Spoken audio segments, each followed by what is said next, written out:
Welcome to Vedavyasa academy. Dear friends,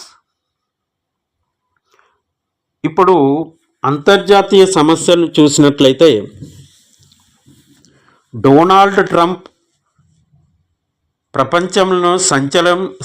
ప్రపంచంలోనే సంచలనం రేపుతున్నారు.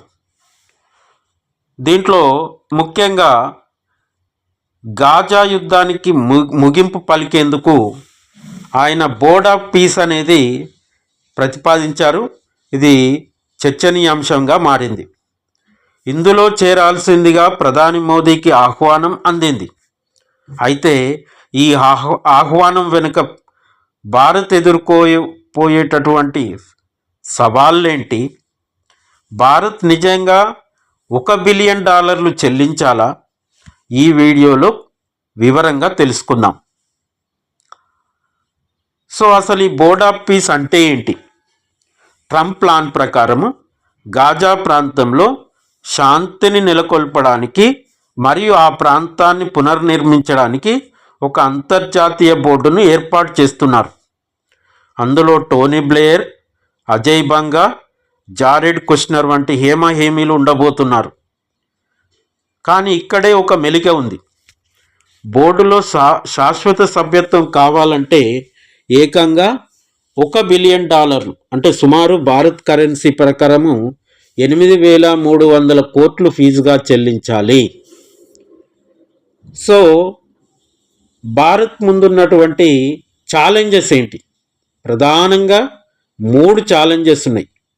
వాటిని కూడా తెలుసుకుందాం.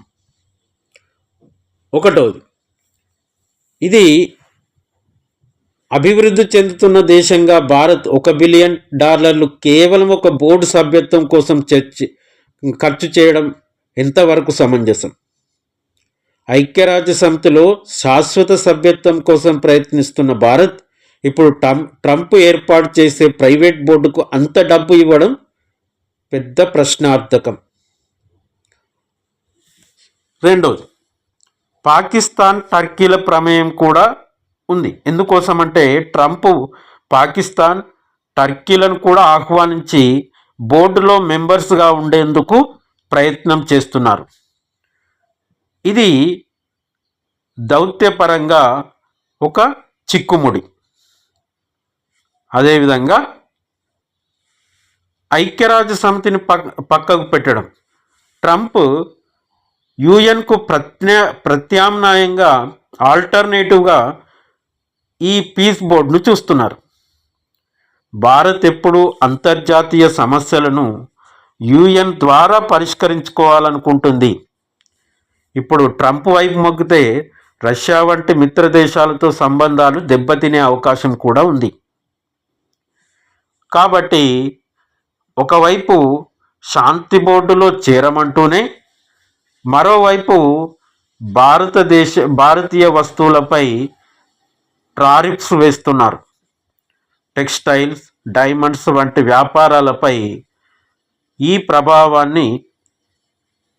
ప్రభావం బాగా పడుతుంది. అంటే ఒక చేత్తో ఆహ్వానిస్తూనే మరో చేత్తో ఆర్థికంగా భారత్ని ఇబ్బంది పెడుతున్నారు. మరి భారత్ ఏం చేయబోతుంది? అమెరికా స్నేహం కోసం ఈ బోర్డులో చేరుతుందా, లేక తన స్వయం ప్రతిపత్తిని కాపాడుకుంటుందా? దీనిపై మీ అభిప్రాయం ఏంటో కింద కామెంట్ సెక్షన్లో తెలియజేయండి. ఇలాంటి మరిన్ని ఇంట్రెస్టింగ్ అప్డేట్స్ కోసం మా ఛానల్ని సబ్స్క్రైబ్ చేసుకోగలరు. Thank you.